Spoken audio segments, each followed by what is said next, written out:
Video में जानेंगे कि हाल ही में भारतीय जनता पार्टी ने तमिलनाडु में क्या किया है कि अपने नए अध्यक्ष पद की चुनाव किया है, ठीक है।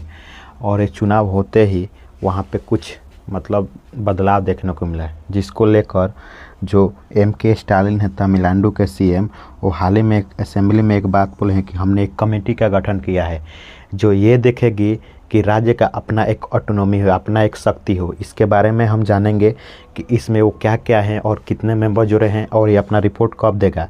देखिए ऐसा पहले राज्य बने हैं कि अपने मांग, दूसरा क्या है वेस्ट बंगाल भी कहता है कि हमको शक्ति कम मिला है और तमिलनाडु भी बोल रहा है कि हमको शक्ति कम मिला है, केंद्र सरकार के पास शक्तियाँ ज़्यादा है।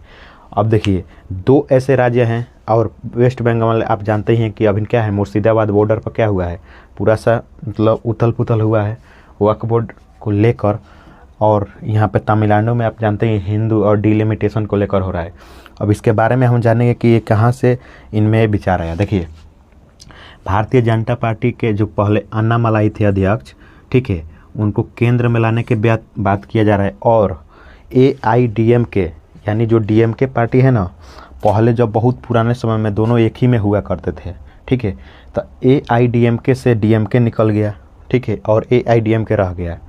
AIDMK के जो E पलमनवी स्वामी हैं उनको अध्यक्ष बना दिया गया है, ठीक है, वहाँ के। और अमित शाह ने एक क्लियर कर दिया है कि अगर कोई CM बनेगा तो इन्हीं के CM बनेगा और इन्हीं का रोल होगा चुनाव में बड़ी, ठीक है।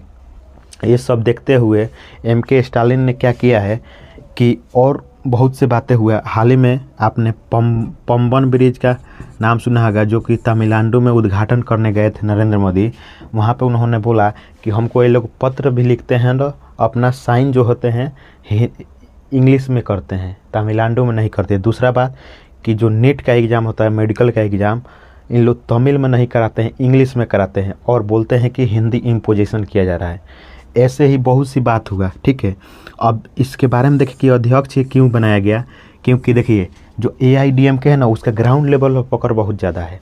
और जो मतलब ऐसा है टॉप लीडर में, इसमें एक AIDMK के रूप में एक बड़ा चेहरा कोई नहीं उभरा है, लेकिन K अन्नामलाई का ऊपर से पकड़ है और इनका एक फेमस भी है क्योंकि ये IPS रह चुके हैं और ग्राउंड लेवल पर इन लोग का पकड़ है, ठीक है, कंट्रोल है पूरी तरह से।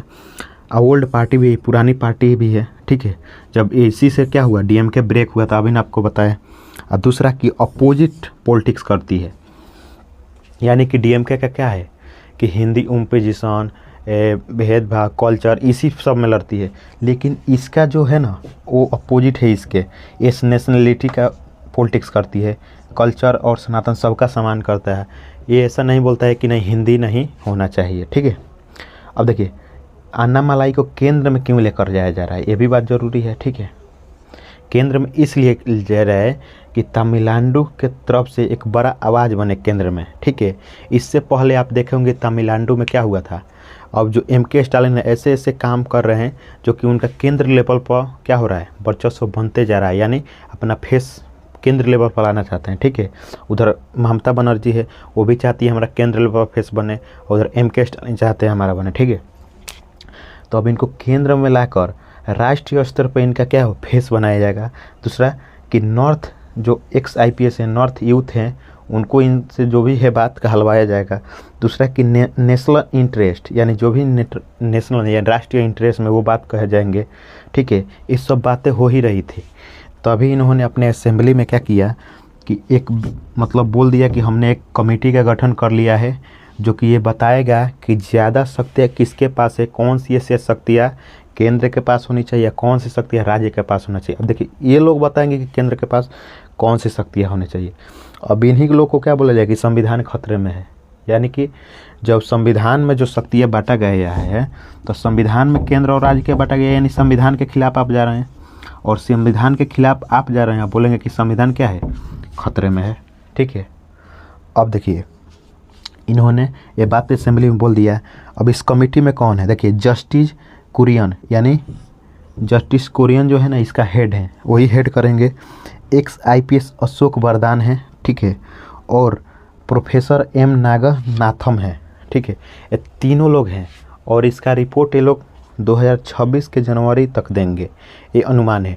और उस टाइम ये रिपोर्ट सबमिट करेंगे तो इसको लाया जाएगा। उस समय देखिए ये लोग बवाल बनाएंगे कि ये शक्तियाँ जानबूझकर केंद्र अपने पास रखी है ताकि राज्यों को डिपो अपना प्रेशर यानी दबाव बना कर रखें। उस समय बहुत से बड़ी बड़ी बातें कही जाएगी इस रिपोर्ट में, ठीक है। आप क्योंकि जानते हैं ये रिपोर्ट किसके कहने पर बनेगा, MK स्टालिन का।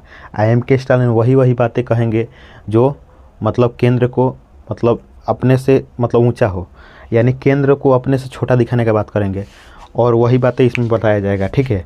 तो अब जो भी चीज़ें हैं हम क्या करेंगे, इस पर जो भी नया अपडेट आएगा हम बताएंगे, ठीक है। तो आप इस वीडियो को शेयर करें और अच्छा लगे तो लाइक सब्सक्राइब करें। धन्यवाद।